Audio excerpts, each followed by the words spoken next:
Salut, vous avez sûrement chez vous un ou une ado qui a respecté le confinement totalement pendant les 6 à 7 semaines qui viennent de se dérouler. Et naturellement, les réseaux sociaux ne font pas tout et votre ado, fille ou garçon d'ailleurs, souhaite revoir l'amour de sa vie. Et on peut imaginer que les distanciations sociales seront peut-être un peu complexes à maintenir. Difficile de pas se faire un petit bisou, n'est-ce pas? Donc j'essaie de réfléchir à comment les accompagner au mieux, parce que c'est normal, on y passe tous, il faut découvrir la vie et comment mettre en sécurité, mettre en sécurité aussi les familles, pour pas que nos propres enfants soient contaminants les uns pour les autres et avec leur famille. Allez, je vous laisse, à vous de regarder. Ciao. Bon, on a tous un ado qui ressemble à peu près à celui-ci. Il vit dans une famille, naturellement, et j'ai pas l'impression que le gouvernement ait pensé à eux. À eux, ados amoureux qui ont parfois passé plus de temps amoureux en confinement que hors confinement.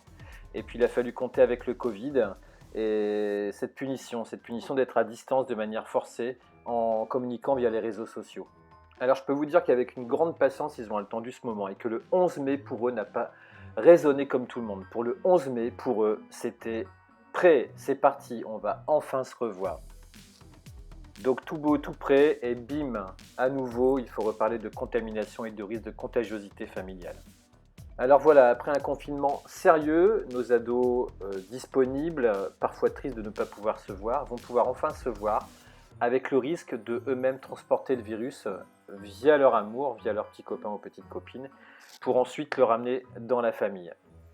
Interdit d'imaginer en plus qu'ils puissent se revoir avec un masque à 1 mètre de distance. Donc il a fallu redéfinir ce que c'était qu'un sujet contact et la manière dont nous pouvions gérer le risque de contagiosité via leur comportement.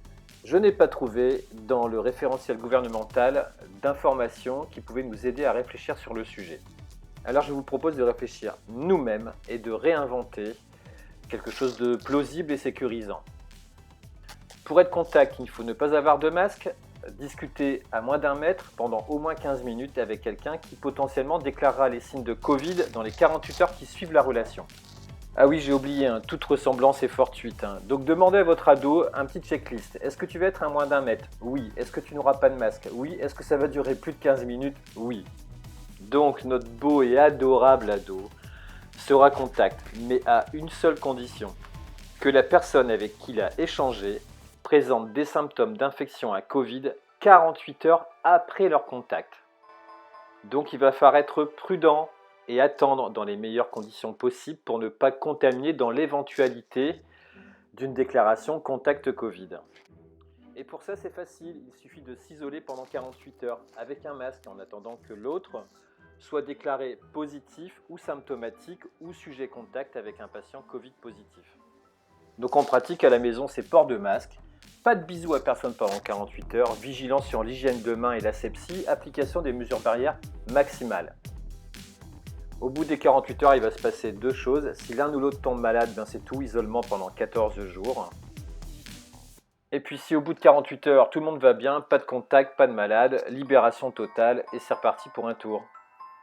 Et ce qui est super embêtant, c'est que la relation devrait être interrompue de manière physique à partir du moment où un des membres de la famille soit malade ou contact. Tout cela est bien triste.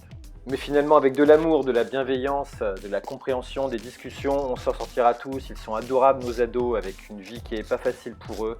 Et vous inquiétez pas, on sera là à côté de vous. Voilà, vous l'aurez compris, cette situation est tirée de faits de la vie courante, mon rôle de médecin généraliste. J'ai essayé de connecter un peu ce qu'on recevait pour trier les patients suspects de Covid et diminuer le risque de contagiosité.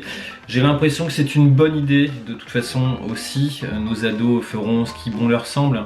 Alors l'idée c'était de pouvoir les accompagner positivement avec bienveillance dans leur vie déjà assez compliquée.